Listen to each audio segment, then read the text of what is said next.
Sadhguru Jaggi Vasudev Hindi channel को subscribe करें और बेल आइकॉन क्लिक करना ना भूलें। नमस्कारम सद्गुरु। पहला सवाल रितिका ने भेजा है। सद्गुरु, वो कहाँ से हैं? वो बंगलुरु से हैं। सद्गुरु, मैंने हाल ही में पढ़ा है कि इटली में डॉल्फिन समुद्र तट के करीब आ रही हैं। पोलैंड में हिरण सड़कों पर टहल रहे हैं।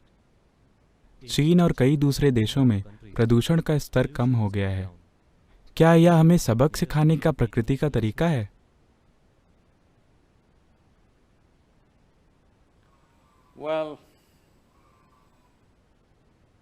हमें ह्यूमन बीइंग्स कहा जाता है। इस ग्रह के किसी भी दूसरे प्राणी को बीइंग नहीं कहा जाता। हम ह्यूमन बीइंग्स हैं, यानी कि मूलभूत क्वालिफिकेशन ये है कि हम जानते हैं कि हाउ टू बी। अफसोस कि मानवता इसे गलत साबित करने की पूरी कोशिश कर रही है। मैं इस बात को कई तरीकों से कहता रहा हूं। अगर हम जागरूकता के साथ चीजों को सही तरीके से करना नहीं सीखते तो प्रकृति हमें बहुत ही क्रूर तरीके से सबक सिखाएगी। इन सब में सबसे महत्वपूर्ण चीज है जनसंख्या। अभी कोरोना के सारे चक्कर में कौन सी चीज हमें सबसे ज्यादा परेशान कर रही है? लोगों की आबादी इतनी ज्यादा घनी है कि यह हर जगह कूद फांद कर रहा है, लेकिन कोई बात नहीं करना चाहता। आमतौर पर दुनिया के नेताओं ने इस बारे में बात नहीं की है, क्योंकि कोई भी उन धार्मिक समुदायों के खिलाफ नहीं जाना चाहता जो इसके खिलाफ हैं, उनके जो भी कारण हों। ये बहुत लंबे समय से चलता रहा है। तो एक मूलभूत चीज है जनसंख्या। अगर आप मुझसे पूछें तो बस यही एक समस्या है कि हम अच्छे हैं लेकिन हम बस बहुत सारे हैं। अब हमने मौत को अपने हाथों में ले लिया है, मेडिकल साइंस, वैक्सीनेशन और हर चीज की मदद से। जब हम मौत को अपने हाथों में ले लेते हैं तो जन्म को भी अपने हाथों में लेना बस साधारण सी समझदारी है। हमें लगता है कि जन्म भगवान का काम है। मौत के लिए हम पक्का करना चाहते हैं कि हम जिम्मेदार हैं और हम इससे निपटेंगे। जन्म के साथ भी इसी तरह से निपटना चाहिए। अगर मौत को पीछे ढकेला जाता है तो जन्म को भी पीछे ढकेलना चाहिए। इंसानों की मौजूदगी इतनी ज्यादा बड़ी हो गई है, इतनी ज्यादा कि दूसरे प्राणियों के जीने के लिए जगह ही नहीं बची है।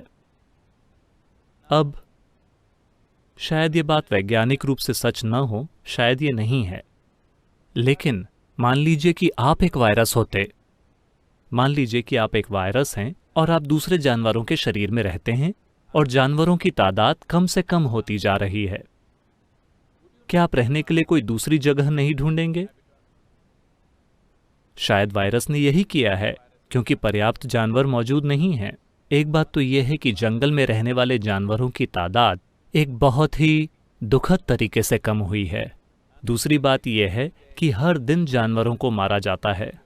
साल भर में हम खाने के लिए 70 अरब जानवरों की हत्या करते हैं। 7 अरब लोग दुनिया भर में 70 अरब जानवरों की हत्या कर रहे हैं। मुझे यकीन है कि हम उतना खा नहीं रहे हैं, लेकिन हम इतनी ही बेहूदगी के साथ जी रहे हैं। अगर जानवरों के शरीर कम हो रहे हैं तो शायद वायरस इंसानों के शरीर में जीने के लिए खुद में बदलाव ला रहा है। मैं विज्ञान की बातें नहीं कह रहा, ये बस सरल सा लॉजिक है। अगर आप एक वायरस होते तो क्या आप ऐसा नहीं करते? निश्चित रूप से आप करते, क्योंकि अगर आपके रहने के ठिकाने गायब हो रहे हैं तो आप नए ठिकाने खोजना चाहेंगे, जिंदा रहने के लिए नई जगहें।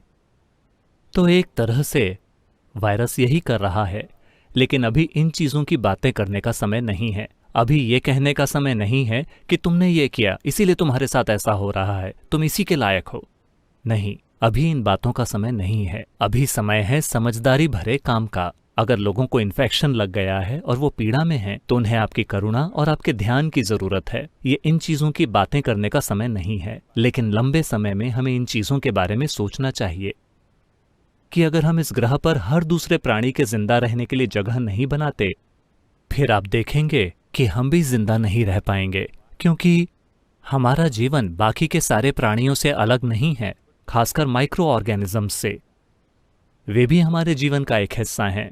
आप अपने रिश्तेदारों और दोस्तों के बिना भी जी सकते हैं, लेकिन आप माइक्रो ऑर्गेनिजम्स के बिना नहीं जी सकते। वे कई सारी चीजें कर रहे हैं। शायद ऐसा हो जाए कि समय के साथ साथ ये वाला वायरस भी हमारा मददगार बन जाए, क्योंकि ये जीवाणु और विषाणु ऐसे ही काम करते हैं। वे जीवन के फलने फूलने के लिए एक जगह ढूंढ रहे हैं, इसलिए उनकी गतिविधि एक खास तरीके से चल रही है। क्या ये एक सबक है? देखिए, हर परिस्थिति में सीखने के लिए कुछ होता है, अगर हम सीखने के लिए तैयार हों। अगर आप सीखने के लिए तैयार हों तो जरूरी नहीं है कि आपदाएं आएं। हर दिन, हर पल एक सबक मौजूद है। सीखने के लिए कुछ है, लेकिन अफसोस कि हम सीखते नहीं हैं। हम आपदाओं के होने का इंतजार करते हैं और फिर हम इसके बारे में फिलॉसफी बनाना चाहते हैं। कृपया फिलॉसफी मत बनाइए। कृपया ये कहते हुए मत फिरिए कि हमें ये मिला है और आप वास्तव में इसी के लायक हैं। जिन लोगों ने ये किया है वो इसी के लायक हैं। इस बकवास को छोड़ दीजिए, ये हमें कहीं नहीं पहुंचाने वाली। अभी महत्वपूर्ण बात यह है कि कैसे वायरस आगे ना बढ़े। महत्वपूर्ण बात यह है कि आप इसके वाहक ना बने, आप इन्फेक्टेड ना हो जाएं। ये पक्का करें कि कोई दूसरा भी इन्फेक्टेड ना हो। अभी आसान सी चीज है दूरी बनाकर रखना, हर चीज से दूरी। ये अकेले होने का समय है, ये भीतर की ओर मुड़ने का समय है। मैं लंबे समय से आपको अध्यात्म की दिशा में ले जाने की कोशिश करता रहा हूं। ऐसा लगता है कि आपके लिए एक वायरस की जरूरत थी।